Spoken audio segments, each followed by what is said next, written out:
ನಗೆ ಹರಿಯುತ್ತಿದೆ ಬಂಡೆಗಳಲ್ಲಿ ಜಲಪಾತದಡಿಯಲ್ಲಿ ಬೆತ್ತಲೆ ಕಾಡು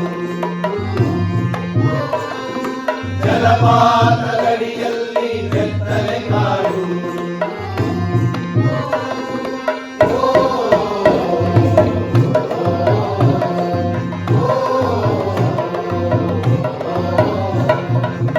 ನಮಗೆಲ್ಲ ಗೊತ್ತಿರೋ ಹಾಗೆ ಸಿನಿಮಾ ಅತ್ಯಂತ ಪರಿಣಾಮಕಾರಿಯಾಗಿರುವಂತಹ ಮಾಧ್ಯಮ.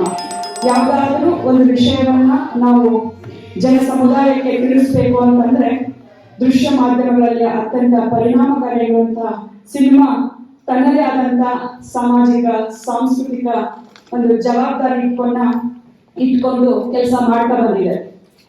ಈ ಬಾರಿ ಬಹುರೂಪಿಯ ಆಶಯ ಇವ ನಮ್ಮವ. ಇದಕ್ಕೆ ಪೂರಕವಾಗಿ ಚಲನಚಿತ್ರಗಳು ಕೂಡ ಸಾಕಷ್ಟು ಕೆಲಸ ಮಾಡಿದ್ದಾರೆ.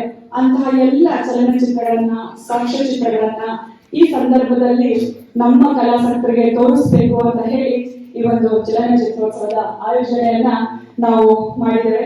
ಇದಕ್ಕೆ ಚಾಲನೆಯನ್ನ ಕೊಡಬೇಕು ಅಂತ ಹೇಳಿ ನಮ್ಮ ಭಾರತದ ಅದ್ಭುತ ವನ್ಯಜೀವಿ ಛಾಯಾಗ್ರಾಹಕರಲ್ಲಿ ಒಬ್ಬರಾಗಿರುವಂತಹ ಜೊತೆಗೆ ರಂಗಾಯಣ ತಾಲಿಗೆ ನಮ್ಮವರಲ್ಲೇ ಒಬ್ರು ಅಂತ ನಾವು ಹೇಳ್ಬಹುದು ಅಂತಹ ಡಾಕ್ಟರ್ ಲೋಕೇಶ್ ಮೊಸಳೆ ಸರ್ ಅವರನ್ನ ನಾವು ಆಹ್ವಾನಿಸಿದ್ವಿ. ಆರಂಭದಲ್ಲಿ ಇವರು ವೃತ್ತಿಯನ್ನ ಪತ್ರಕರ್ತರಾಗಿ ಆರಂಭಿಸಿದ್ರು. ನಂತರ ಪತ್ರಿಕೋದ್ಯಮವನ್ನ ಕಲಿಸಿಕೊಡುವ ಗುರುವಾಗಿ ಕೆಲಸವನ್ನ ನಿರ್ವಹಿಸಿದ್ದಾರೆ. ಜನಸಾಮಾನ್ಯರಿಗೆ ವನ್ಯಜೀವಿಗಳ ಬಗ್ಗೆ ಜಾಗೃತಿಯನ್ನು ಮೂಡಿಸುವಂತ ಕೆಲಸವನ್ನ ಮಾಡಿದ್ದಾರೆ. ಅಷ್ಟೇ ಅಲ್ಲ, ಸಿನಿಮಾಗೂ ಕೂಡ ಛಾಯಾಗ್ರಾಹಕರಾಗಿ ಕೆಲಸವನ್ನ ಮಾಡಿದ್ದಾರೆ. ಅವರು ಮಾಡಿರುವಂತಹ ಸಿನಿಮಾ ಪಲ್ಲಟಕ್ಕೆ ಪ್ರಶಸ್ತಿ ಕೂಡ ಲಭಿಸಿದೆ. ಇಂತಹ ಮೇರು ಪ್ರತಿಭೆ ಡಾಕ್ಟರ್ ಲೋಕೇಶ್ ಮೊಸಳೆ ಅವರು ನಮ್ಮ ಆಹ್ವಾನವನ್ನ ಮನ್ನಿಸಿ ಇವತ್ತು ಈ ಒಂದು ಚಲನಚಿತ್ರೋತ್ಸವದ ಉದ್ಘಾಟನೆ ಕಾರ್ಯಕ್ರಮ ಆರಂಭಿಸಿದ್ದಾರೆ. ನಾನು ರಂಗಾಯಣದ ಬಳಗದ ಪರವಾಗಿ ಅವರನ್ನ ಆತ್ಮೀಯವಾಗಿ ಸ್ವಾಗತಿಸ್ತಾ ಇದ್ದೀನಿ.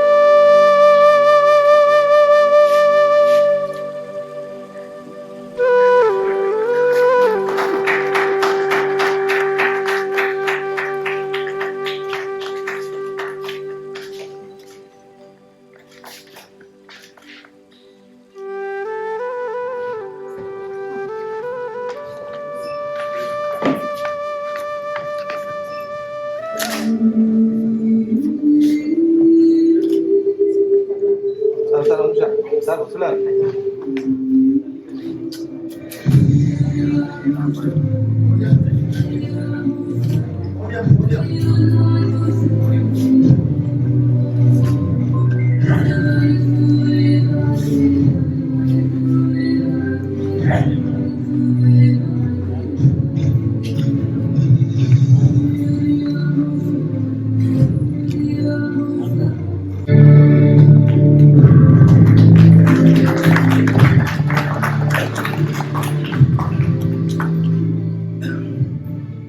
ಬಹುರೂಪಿ ಚಿತ್ರೋತ್ಸವ, ಬಹುರೂಪಿ ಹೀಗೆ ರಾಷ್ಟ್ರದಲ್ಲಿ ಒಂದು ಸ್ಥಾನ ಗಳಿಸಿದ್ದು ರಂಗಕ್ಷೇತ್ರದಲ್ಲಿ ಬಹುರೂಪಿ ಚಿತ್ರೋತ್ಸವ ಕೂಡ ತನ್ನದೇ ಆದ ಒಂದು ವಿಶಿಷ್ಟವಾದ ಸ್ಥಾನ ಹೊಂದಿದೆ. ಚಿತ್ರೋತ್ಸವಕ್ಕೆ ಬೇಕಾಗಿರುವಂಥ ಎಲ್ಲ ಚಿತ್ರಗಳನ್ನ ಆಯ್ಕೆ ಮಾಡಿ ಪ್ರದರ್ಶನ ಮಾಡೋಕ್ಕೆ ಅನುವು ಮಾಡಿಕೊಟ್ಟಂಥ ರಂಗಾಯಣದ ಎಲ್ಲ ಹಿರಿಯ ಅಧಿಕಾರಿಗಳು, ಜಗತ್ತ ಎಲ್ಲ ಕಲಾವಿದರು ನಾನು ಅಧಿಕೃತವಾಗಿ ಒಂದು ಆತ್ಮೀಯ ಧನ್ಯವಾದಗಳನ್ನ ಈ ವೇದಿಕೆ ಮೂಲಕ ಹಂಚ್ಕೊಳ್ತೀನಿ. ಸೊ ಈ ಚಿತ್ರ ಎಲ್ಲರೂ ಕೈ ಜೋಡಿಸಿದ್ರೆ ಇನ್ನಷ್ಟು ಚೆನ್ನಾಗಾಗೋದ್ರಲ್ಲಿ ಸಂದೇಹ. ಧನ್ಯವಾದಗಳು. ಇದೀಗ ಚಲನಚಿತ್ರೋತ್ಸವವನ್ನು ಉದ್ಘಾಟಿಸಿದ ಡಾಕ್ಟರ್ ಲೋಕೇಶ್ ಮೊಸಳೆ ಸರ್ ಉದ್ಘಾಟನಾ ನುಡಿಯನ್ನಾಡಬೇಕಾಗಿ ಕೇಳಿಕೊಳ್ಳುತ್ತಿದ್ದೇನೆ. ಇವತ್ತಿನ ಬಹುರೂಪಿ ಚಲನಚಿತ್ರೋತ್ಸವಕ್ಕೆ ಚಾಲನೆ ನೀಡಲಿಕ್ಕೆ ಖುಷಿಯಾಗುತ್ತದೆ. ರಂಗಾಯಣ ಮತ್ತು ಮೈಸೂರು ಮತ್ತು ಚಲನಚಿತ್ರೋತ್ಸವ, ಚಿತ್ರಗಳು ಮತ್ತು ಚಲನಚಿತ್ರಗಳು ಮತ್ತು ಕಲಾವಿದರು, ಮೈಸೂರಿನ ರಂಗಾಯಣ ಕಲಾವಿದರು. ಈ ನಾಟಕದ ಹಿನ್ನೆಲೆಯಿಂದ ಬಂದಂಥ ಏನು ನಟರಿದ್ರು, ಹೇಗೆ ನಮ್ಮ ಚಿತ್ರಗಳಿಗೆ ಫೌಂಡೇಶನ್ ಆಗಿದ್ದು, ಒಂದು ಸಣ್ಣ ಇತಿಹಾಸನ ನಿಮ್ಮ ಮುಂದೆ ಹಂಚ್ಕೋಬೇಕು ಅಂತ ಇದ್ದೀನಿ.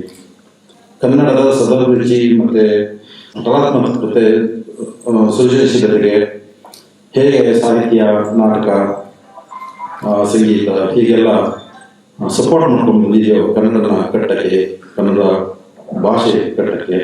ಹಾಗೆಯೇ 1931ರಲ್ಲಿ ಏನು ಮುಖಿ ಚಿತ್ರಗಳು ಕಾಲ ಮುಗೀತು ಮತ್ತು ವಾಕ್ಚಿತ್ರಗಳು ಬಂತು. ಅದು 1934ರಲ್ಲಿ ಮೊದಲ ಶ್ರುತಿ ಸುಲೋಚನ ಬೆಂಗಳೂರಿನಲ್ಲಿ ಪ್ರದರ್ಶನ ಆಗುತ್ತೆ.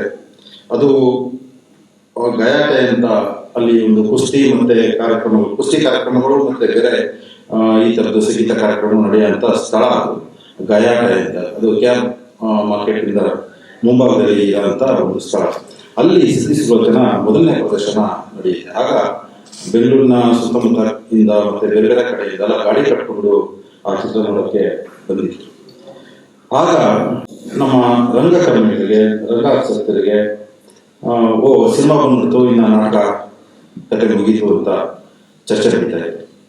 ಈ ವಾಕ್ಚಿತ್ರ ಬರೋದಕ್ಕಿಂತ ಮೊದಲು ಏನು ವಿಜುವಲ್ಸ್ನ ಪರದೆಯನ್ನು ಬಿಡ್ತಾ ಇದ್ರು, ಅಲ್ಲಿ ಮಾತುಗಳಿರಲಿಲ್ಲ, ಸೌಂಡ್ ಇನ್ನೂ ಸಿಂಕ್ ಆಗಿರಲಿಲ್ಲ ಅವಾಗ. ಆಗ ಅಲ್ಲಿ ಚಿತ್ರಗಳು ಬರ್ತಾ ಇತ್ತು. ಈ ತಬಲಾ ಮತ್ತೆ ಹಾರ್ಮೋನಿಯಂ, ಹಾಡು ಹೇಳೋದು, ಡೈಲಾಗ್ ಹೇಳೋದಿಲ್ಲ. ಅಲ್ಲಿ ಚಿತ್ರ ನಡೀತಾ ಇದ್ರೆ ಇಲ್ಲೆಲ್ಲ ಕೂತ್ಕೊಂಡು ಅದನ್ನ ನುಡಿಸ್ತಾರೆ ಸಂಗೀತ. ಆ ಥರ ಸಿನಿಮಾ ಹುಟ್ಟಿತ್ತು. 1936ರಲ್ಲಿ ಮೊದಲ ಸಾಮಾಜಿಕ ಚಿತ್ರ ಸಂಸಾರ ನೌಕೆ ಅಂತ ಬಂತು. ಯಾಕೆಂತಂದ್ರೆ ಏನೆಲ್ಲ ಸುಮ್ಮನೆ ಒಂದೊಂದು ಅಂಶಗಳು ಇರ್ತಾ ಇದೆ, ಇತಿಹಾಸ ಇರ್ತಾ ಇಲ್ಲ. ಈ ಮೊದಲು ಸಿನಿಮಾಗಳು ಸ್ಟಾರ್ಟ್ ಆಗಿದ್ದು ಪೌರಾಣಿಕ ಸಿನಿಮಾಗಳು. ಆನಂತರ ಸಾಮಾಜಿಕ ಚಿತ್ರಗಳು ತಯಾರಾಯಿತು. ಆಮೇಲೆ ವ್ಯಕ್ತಿ ಚಿತ್ರಗಳು ಸ್ಟಾರ್ಟ್ ಆಯಿತು, ಮತ್ತೆ ಕಥೆಗಳು ಸ್ಟಾರ್ಟ್ ಆಯಿತು, ಕಾದಂಬರಿಗಳು ಸ್ಟಾರ್ಟ್ ಆಯಿತು. ಹೀಗೆ ಚಿತ್ರದ ಬೆಳವಣಿಗೆ ಮೊದಲು ಪೌರಾಣಿಕ ನಾಟಕ ಕಥಾವಸ್ತುವಿಂದ ಸ್ಟಾರ್ಟ್ ಆಗಿದ್ದು ಇವತ್ತಿನ ಚಿತ್ರಗಳು ಎಲ್ಲಿಗೆ ಬಂದು ನಿಂತಿದೆ ಅಂತಂದ್ರೆ ರೋಡ್ ಸಿನಿಮಾಗಳೆಲ್ಲ ಆಗ್ತಾ ಇದೆ. ಅಂದ್ರೆ ಇನ್ನು ತುಂಬಾ ಜನಕ್ಕೆ ಅದು ಇನ್ನು ಗೊತ್ತಾಗ್ತಾ ಇಲ್ಲ. ಮತ್ತೆ ಪ್ರಕಾಶ್ ಬಾಬು ಅಂತ ಕಲಾವಿದರು ಕ್ಯಾನ್ವಾಸ್ ಮೇಲೆ ಪೇಂಟ್ ಮಾಡ್ತಾ ಇದ್ರು. ಇದನ್ನ ಅವರ ಎಕ್ಸ್ಪೀರಿಯನ್ಸ್ ಅನ್ನ, ಅವರ ಆಲೋಚನಾ ಕ್ರಮನ ಈಗ ಚಿತ್ರಗಳ ಮೂಲಕ ಮಾಡಕೊಟ್ಟಿದ್ದಾರೆ. ಅದು ಯಾಕೆ ಅಂತಂದ್ರೆ ಚಿತ್ರಗಳನ್ನೇ ರೀಚ್ ಆಗುತ್ತಾ ಇಲ್ವಾ, ಅರ್ಥ ಆಗುತ್ತಾ ಇಲ್ವಾ ಅಂತ ಕಾಲದಲ್ಲಿ ಇವತ್ತು ಅದನ್ನ ಮೀರಿ ಒಂದು ಚಿತ್ರ, ಒಂದು ಫಿಲ್ಮ್ ಕೂಡ ಒಂದು ಪೇಂಟಿಂಗ್ ಇದ್ದಾಗೆ ಅಂತ ಮಾಡಕ್ಕೆ ಹೊರಟಿದ್ದಾರೆ. ಇವತ್ತು ಅಲ್ಲಿ ನಿಂತೀವಿ ನಾವು. ಈ ಪೌರಾಣಿಕ ಚಿತ್ರಗಳು ಮಾಡ್ತಾ ಇದ್ದಾಗ ರಂಗಭೂಮಿಯ ಕಲಾವಿದರು, ನಟರು, ನಿರ್ದೇಶಕರು ಆಗ ಚಿತ್ರಕ್ಕೆ ಈ ಚಿತ್ರಯುಗ ಪ್ರಾರಂಭ ಆದ ತಕ್ಷಣ ಗುಬ್ಬಿ ವೀರಣ್ಣನಂತವರು, ಆರ್ ನಾಗೇಂದ್ರರಾವ್, ಮತ್ತೆ ಎಂ.ವಿ. ಸುಬ್ಬಯ್ಯನವರು, ಬಿ.ಆರ್. ಪಂತರು, ಕೆ. ಹಿರಣ್ಯ, ಜಿ.ಆರ್. ರಾಮಯ್ಯ, ಟಿ. ಚೌಡಯ್ಯ ಇವರೆಲ್ಲ ಈ ಸಿನಿಮಾ, ಈ ರಂಗ ಇದರ ಜೊತೆಗೆ ಈ ಸಿನಿಮಾ ಕ್ಷೇತ್ರಕ್ಕೆ ಬಂದರು. ಹಾಗೇನೆ ಕನ್ನಡ ಸಾಹಿತ್ಯ ಲೋಕದಲ್ಲಿ ಆನಕರು, ತಾರಸು, ಕಾರ್ನಾಡು, ಮತ್ತೆ ಕಂಬಾರು, ಲಂಕೇಶು, ಹೀಗೆ ಬೇಂದ್ರೆ, ಕುವೆಂಪು, ಇತರ ಚಿತ್ರರಂಗರು, ನಮ್ಮ ಚಿತ್ರರಂಗ ಅವರು ಸಿನಿಮಾ ಮಾಡಿದರು. ಆನಂತರ ದೇವರ ಮಾದೇವ ಅವರು ಕಥೆಗಳು ಸಿನಿಮಾಗಳಾದವು. ಶ್ರೀಕೃಷ್ಣಾಲಿಯ ಕಾಡು, ಭುಜಂಗಯ್ಯನ ದಶಾವತಾರ, ಈ ಥರದ್ದೆಲ್ಲ ಸಿನಿಮಾಗಳಾದವು. ಮತ್ತೆ ಅನಂತಮೂರ್ತಿ ಅವರ ಅವಸ್ಥೆ ಥರದ್ದು ಸಿನಿಮಾಗಳಾಯಿತು. ಲಂಕೇಶ್ ಅವ್ರದ್ದು ಪಲ್ಲವಿ ಸಿನಿಮಾ ಮಾಡಿದ್ರು. ಮತ್ತೆ ಲಂಕೇಶ್ ಬರೆದಿದ್ದ ಕಾದಂಬರಿಯನ್ನೇ ಕವಿತಾ ಲಂಕೇಶ್ ಅದು ಅವ್ವ ಸಿನಿಮಾಗಳಾದವು. ಹಾಗೆ ಬರಗು ರಾಮಚಂದ್ರ ತುಂಬಾ ಸಿನಿಮಾ ಮಾಡಿದ್ರು. ಅಂದ್ರೆ ಈ ಸಿನಿಮಾ ಕ್ಷೇತ್ರಕ್ಕೆ ರಂಗಭೂಮಿಯವರು ಮತ್ತೆ ಈ ಸಾಹಿತಿಗಳು ಬಂದರು. ಆ ನಂತರ ಇವಾಗ ಅನಂತನಾಗ್ ಅಂತವರು ಸಿನಿಮಾ ಮಾಡ್ತಾರೆ. ಅವರು ರಂಗಭೂಮಿನಲ್ಲಿದ್ದರು. ಅನಂತನಾಗ್, ಶಂಕರ್ನಾಗ್ ಇವೆಲ್ಲ ರಂಗಭೂಮಿನಲ್ಲಿದ್ದರು. ಸುಂದರ ಕೃಷ್ಣ ಅರಸು, ಹೀಗೆ ಅದು ಎಲ್ಲಿವರೆಗೂ ಬಂದಿದೆ ಅಂತಂದ್ರೆ ಈ ನಮ್ಮ ರಂಗಾಯಣ ಹುಟ್ಟಿನ ಮುಂದೆ ನೋಡಿದ್ದೀವಿ. ಆದ್ರೆ ಇಲ್ಲಿಯ ನಟರು ಇವತ್ತು ಇಡೀ ಕರ್ನಾಟಕದ ಚಿತ್ರರಂಗನ ಆಳ್ತಾ ಇದ್ದಾರೆ. ಈಗ ಮಂಡ್ಯ ರಮೇಶ್ ಇರ್ಬೋದು, ಅಥವಾ ಅರುಣ್ ಇರ್ಬೋದು, ಅಥವಾ ರಂಗಾಯಣ ರಘು ಇರ್ಬೋದು, ಇವರೆಲ್ಲ ರಂಗಭೂಮಿಯಿಂದ ಕನ್ನಡ ಚಿತ್ರರಂಗನ ರೂಲ್ ಮಾಡ್ತಾ ಇದ್ದಾರೆ. ಅವ್ರ ನಡೆ ರಂಗಾಯಣ ರಘು ಅಂತ ಎಲ್ಲ ಇದನ್ನು ತಿಳ್ಕೊತಾ ಇದ್ದಾರೆ. ನಟನೆಯಲ್ಲಿ. ಇದಕ್ಕೆಲ್ಲ ಬೇಸು ಈ ರಂಗಾಯಣ. ಅದಕ್ಕೋಸ್ಕರ ನಮಗೆ ಈ ರಂಗಾಯಣದಲ್ಲಿ ಈ ಚಲನಚಿತ್ರೋತ್ಸವ ಉದ್ಘಾಟನೆ ಮಾಡಕ್ಕಂದ್ರೆ ಚಾಲನೆ ಕೊಡಕ್ಕೆ ನನಗೆ ವೈಯಕ್ತಿಕವಾಗಿ ಖುಷಿಯಾಗಿದೆ. ಕನ್ನಡದಲ್ಲಿ ಮೊದಲ ಮಹಿಳಾ ನಿರ್ಮಾಪಕಿಯ ಆಗಿ ಎಂ.ವಿ. ರಾಜಮ್ಮ ಅವರು ರಾಧಾರಮಣ ಚಿತ್ರ ನಿರ್ಮಿಸುವ ಮುಖಾಂತರ ಚಿತ್ರರಂಗಕ್ಕೆ ಎಂಟ್ರಿ ಕೊಡ್ತಾರೆ ಅವರು ನಿರ್ಮಾಪಕರಾಗಿ. ಆನಂತರ ಇಡೀ ಕನ್ನಡ ಚಿತ್ರರಂಗನ ಆಳಿಸು ಪರ್ವತವನ್ನು ಅದೆಲ್ಲ ನಮಗೆ ಗೊತ್ತೇ ಇದೆ. 1947ರಲ್ಲಿ ಸ್ವತಂತ್ರ ಚಳವಳಿಯ ಸಾಮಾಜಿಕ ಕಳಕಳಿಯ ಚಿತ್ರ ಅಂದ್ರೆ ಏನು ಪೌರಾಣಿಕ ಸಿನಿಮಾಗಳು ಮಾಡ್ತಾ ಇದ್ರು, ಸಾಮಾಜಿಕ ಸಿನಿಮಾಗಳು ಮಾಡ್ತಾ ಇದ್ರು. ಆರ್ ನಾಗೇಂದ್ರ ಅವರು ಈ ರೀತಿಯ ಸಾಮಾಜಿಕ ಕಳಕಳಿಯ ಚಿತ್ರನ ನಿರ್ಮಾಣ ಮಾಡ್ತಾರೆ. ಅದೊಂದು ಮೈಲಿಗಲ್ಲಿನ ಚಿತ್ರಗಳು ಮಾತ್ರ ಹೇಳ್ತಾ ಇದ್ದೀನಿ. ಹಾಗೇನೆ ಈ ಕನ್ನಡ ಚಿತ್ರಗಳು ಎಲ್ಲ ಚಿತ್ರಗಳನ್ನು ಮುಂಬೈನಲ್ಲಿ ಮೆಡ್ರಾಸ್ನಲ್ಲಿ ತಯಾರಾಗ್ತಾ ಇತ್ತು. ಆಗ ನಮ್ಮ ಮೈಸೂರಿನ ಅವರೇ ಆದಂತಹ ಆರ್ ಶೇಖರ್ ಸಿಂಗ್ ಅವರು ಕನ್ನಡ ಚಿತ್ರಗಳು ಮೈಸೂರಿನಲ್ಲೇ ಶೂಟಿಂಗ್ ಆಗಬೇಕು ಅಂತ ಅಂದ್ಬಿಟ್ಟು ಅವರು ಮಹಾತ್ಮ ಪಿಕ್ಚರ್ಸ್ ಅಂತ ಒಂದು ಸಂಸ್ಥೆನ ಓಪನ್ ಮಾಡ್ತಾರೆ. ಅದನ್ನ ಇವಾಗಲೂ ರಾಜೇಂದ್ರ ಸಿಂಗ್ ಬಾಬು ನಡೆಸ್ಕೊಂಡು ಹೋಗ್ತಾ ಇದ್ದಾರೆ, ಸಿ ರಾಜೇಂದ್ರ ಸಿಂಗ್ ಬಾಬು. ಇದು ಒಂದು ಕಡೆ ಆದರೆ ಈ ಮೈಸೂರಿನಲ್ಲಿ ಮೊದಲು ಸಿನಿಮಾ ಯೂನಿಟ್ಗಳನ್ನ ಸ್ಥಾಪನೆ ಮಾಡ್ತಾರೆ. ಆ ಸಿನಿಮಾ ಯೂನಿಟ್ಗಳು ಮೈಸೂರು ಮೂವಿ ಟೋನ್ ಅಂತ ಒಂದು ಸಿನಿಮಾ ಸಂಸ್ಥೆ ಅಂದ್ರೆ ಎಕ್ವಿಪ್ಮೆಂಟ್ಸ್ ಗಳನ್ನ ಇಟ್ಕೊಂಡು ಅದನ್ನ ಬಾಡಿಗೆ ಕೊಟ್ಕೊಂಡು ಅದನ್ನ ಸವಲತ್ತುಗಳು ಕೊಡ್ತಾರೆ. ಆನಂತರ ಮೈಸೂರು ಸೌಂಡ್ ಸ್ಟುಡಿಯೋ ಅಂತ ಒಂದು ಮಾಡ್ತಾರೆ. ಅದು ಸ್ಟುಡಿಯೋಗಳು ಮತ್ತೆ ಎಕ್ವಿಪ್ಮೆಂಟ್ ಎಲ್ಲ ಇರುತ್ತೆ, ಕ್ಯಾಮ್ರಾ ಲೈಟು ಅದು ಮತ್ತೆ ಇದೆಲ್ಲ ಇರುತ್ತೆ.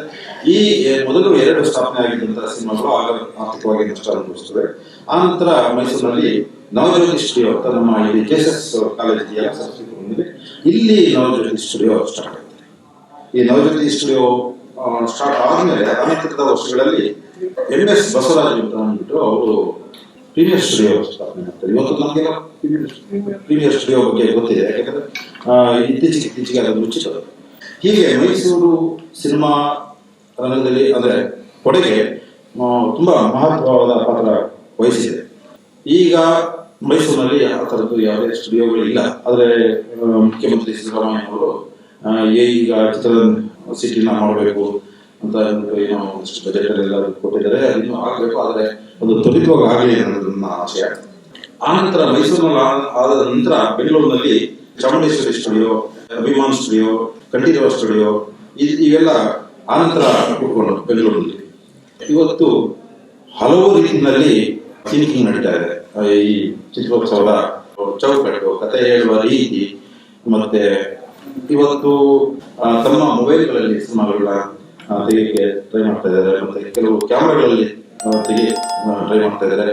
ಎಷ್ಟು ಅಂತಂದ್ರೆ ಮೈಸೂರಿನಲ್ಲಿ ಒಂದು ವರ್ಷಕ್ಕೆ ಒಂದು 50 ಚಿತ್ರ ಅಥವಾ 100 ಚಿತ್ರ ಇದು ಮಾಡ್ತಾರೆ. ಯಾಕಂದ್ರೆ ಕಾಲೇಜ್ ಸ್ಟೂಡೆಂಟ್ಸ್ಗಳು ಬೇರೆ ಬೇರೆ ರೀತಿಯಲ್ಲಿ ಅದನ್ನ ಪ್ರಯೋಗ ಮಾಡ್ತಾರೆ. ಅದೊಂದು ಸಂತೋಷಕರವಾದ ವಿಚಾರ. ನಮ್ಮ ಕನ್ನಡ ಚಿತ್ರೋತ್ಸವಕ್ಕೆ ಅಂದ್ರೆ ಏನು 3/3/1934 ಅನ್ನೋ ಲೆಕ್ಕದಲ್ಲಿ ಶ್ರೀಸುಲೋಚನಾ ಬಂದ ನಂತರ ಇಲ್ಲಿಗೆ ಇವತ್ತಿಗೆ 90 ವರ್ಷಗಳು ನಮ್ಮ ಕನ್ನಡ ಚಿತ್ರೋತ್ಸವಕ್ಕೆ ಆಗಿದೆ. ಇದು ಬೆಂಗಳೂರು ಚಲನಚಿತ್ರೋತ್ಸವದಲ್ಲಿ 90 ವರ್ಷದ ಈ ಅಭಿಯಾನ ಅಂದ್ರೆ ಮಾಡ್ತಾ ಇದ್ದಾರೆ. ನಮ್ಮ ಕನ್ನಡ ಚಿತ್ರ ಇದಕ್ಕೆ 90 ವರ್ಷಗಳ ಇತಿಹಾಸ. ನಮ್ಮ ಮೈಸೂರಿನ ಇನ್ನೊಂದು ಕೊಡುಗೆ ಏನಂತಂದ್ರೆ ವಿವೇಚನಾ ಫಿಲ್ಮ್ ಸೊಸೈಟಿ ಅಂತ ಮಾಡಿದ್ರು. ಯಾಕೆಂತಂದ್ರೆ ಚಿತ್ರಗಳನ್ನ ಜನಸಾಮಾನ್ಯರಿಗೆ ತೋರಿಸಕ್ಕೆ ಆಗ ಒಂದು ಕಾಲದಲ್ಲಿ ಚಿತ್ರಗಳೇ ಸಿಗ್ತಿರ್ಲಿಲ್ಲ. ಈಗ ಮನು ಇಲ್ಲಿ 24 ವರ್ಷದ ಹಿಂದೆ ರಂಗಾಯಣದಲ್ಲಿ ಚಿತ್ರೋತ್ಸವ ಮಾಡಬೇಕಾದ್ರೆ ಸಿಡಿಗಳನ್ನೆಲ್ಲ ರಸ್ತೆ ಬದಿಯಲ್ಲೆಲ್ಲ ಹುಡುಕಿ ಎತ್ತಿಟ್ಕೊಂಡು ಇದನ್ನ ರಂಗಾಯಣಕ್ಕೆ ಹಾಕ್ಬೇಕು ಅಂತ ಇದು ಮಾಡ್ತಾ ಇದ್ರು. ಮತ್ತೆ ಇದೆಲ್ಲ ಅವರು DVD ಸಿಕ್ಕಿದೆ, ಅಂದ್ರೆ VCDಗಳು ಅಂತ ಸಿಕ್ಕಿದೆ. ಆ VCDಗಳಿಂದ ಅವಾಗ ಫಿಲ್ಮ್ ಸಿಗದೆ ಕಷ್ಟ ಆಗ್ತದೆ. ಇವತ್ತು ಬಿಡಿ ನಮ್ಮ ಯೂಟ್ಯೂಬ್ನೆಲ್ಲ ಫಿಲ್ಮ್ ಸಿಗ್ತಾರೆ. ಕಾಪಿರೈಟ್ ಇಲ್ಲದಲೇ ಇರೋಂಥ ಕಾಪಿಗಳು, ಪೈರೇಟೆಡ್ ಕಾಪಿಗಳನ್ನ ಹುಡ್ತಾರೆ. ನಾವೆಲ್ಲ ಹಾಗೆ ನೋಡಿದ್ವಿ. ಮೈಸೂರಿನಲ್ಲಿ ವಿವೇಚನಾ ಫಿಲ್ಮ್ ಸೊಸೈಟಿ ಸ್ಟಾರ್ಟ್ ಆಗಿತ್ತು. ಆನಂತರ ನಾವೆಲ್ಲ BA ಹೋಗ್ಬೇಕಾದ್ರೆ 87, 88, 89 ಆ ದಶಕದಲ್ಲಿ CFTR ಎನ್ನುವರು ಫಿಲ್ಮ್ ಸೊಸೈಟಿ ನಡೆಸ್ತಾ ಇದ್ರು, ಅವರ ಎಂಪ್ಲಾಯ್ಸ್. ಆ ಫಿಲ್ಮ್ ಸೊಸೈಟಿಗೆ ಹೊರಗಿನವರಿಗೆ ತುಂಬಾ ಜನಕ್ಕೆ ಅವಕಾಶ ಇರಲಿಲ್ಲ. ಆದ್ರೆ ನಾವು ಹೇಗೋ ಸ್ಟೂಡೆಂಟ್ಸ್ ಅಂತ ಹೋಗಿ ಒಂದಷ್ಟು ಸಿನಿಮಾಗಳು ನೋಡ್ತಾ ಇದ್ವಿ. ನಾಯಕನಂತ ಎಲ್ಲ ಸಿನಿಮಾಗಳನ್ನ ನಾವು ನೋಡಿದ್ದು ಅದೇ. ಆನಂತರ ಮೈಸೂರು ಫಿಲ್ಮ್ ಸೊಸೈಟಿ ಅವರು ಫಿಲ್ಮ್ ಸೊಸೈಟಿ ಸ್ಟಾರ್ಟ್ ಮಾಡಿದ್ರು ಮೈಸೂರಿನಲ್ಲಿ. ಅದು ಮುದ್ದು ಕೃಷ್ಣ ಇದ್ರು, ಮತ್ತೆ ನಮ್ಮ ಮನು ಫಿಲ್ಮ್ ಮನು ಅಂತ ನಾವು ಕರಿತೀವಿ, ಅವರು ಇದ್ರು. ತುಂಬಾ ಜನ ಮೈಸೂರು ಫಿಲ್ಮ್ ಸೊಸೈಟಿ ಮಾಡಿ ಅವರಿಗೆ ಪ್ರದರ್ಶನ ಮಾಡಕ್ಕೆ ಜಾಗ ಇಲ್ಲದೇ ಯಾವುದೋ ಒಂದು ಕಾಂಟ್ರಾಕ್ಟರ್ ಮನೆಯಲ್ಲಿ ಒಂದು ದೊಡ್ಡ ಹಾಲ್ ಇತ್ತು, ಅಲ್ಲಿ ನಯನ ಅಂತ ಒಂದು ಸಭಾಂಗಣ, ಅಲ್ಲಿ ಚಾಮುಂಡಿಪುರಂದಲ್ಲಿ ಆ ಫಿಲ್ಮ್ನ ಪ್ರದರ್ಶನ ಮಾಡ್ತಾ ಇದ್ರು. ವಾರಕ್ಕೆ 1-2 ಚಿತ್ರಗಳನ್ನ ಪ್ರದರ್ಶನ ಮಾಡ್ತಾ ಇದ್ರು. ಹಾಗೆ ನಾನು ಮಹಾರಾಜ್ ಕಾಲೇಜಲ್ಲಿ ಪಾಠ ಮಾಡಬೇಕಾದ್ರೆ ಮಹಾರಾಜ ಫಿಲ್ಮ್ ಸೊಸೈಟಿ ಅಂತ ಮಾಡಿದ್ದೆ.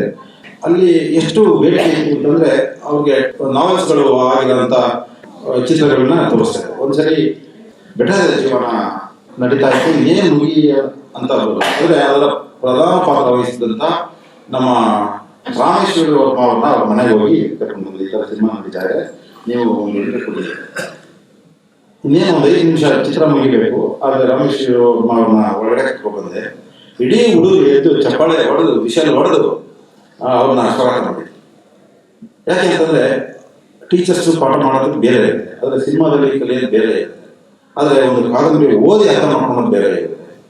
ಈ ಥರ ಎಲ್ಲ ಚಿತ್ರಗಳು ಎಲ್ಲ ಕಾಲೇಜುಗಳಲ್ಲಿ ಸ್ಥಾಪನೆ ಆಗಬೇಕು ಅಂತ ನನಗೆ ಅನಿಸೋದು.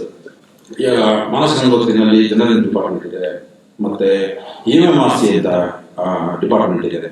ಆದರೆ ಅಲ್ಲಿ ಈ ಥರದ್ದು ಚಿತ್ರೋತ್ಸವಗಳನ್ನ ನೇತೃತ್ವ ವಹಿಸಿಕೊಂಡು ಆ ಕೆಲಸಗಳನ್ನ ಅವರು ಮಾಡಬೇಕು. ರಂಗಾಯಣದ ಈ ಚಲನಚಿತ್ರೋತ್ಸವಕ್ಕೆ 74 ವರ್ಷ ಆಯ್ತು ಅಂತ ಅನಿಸ್ತಾ ಇದೆ ನನಗೆ.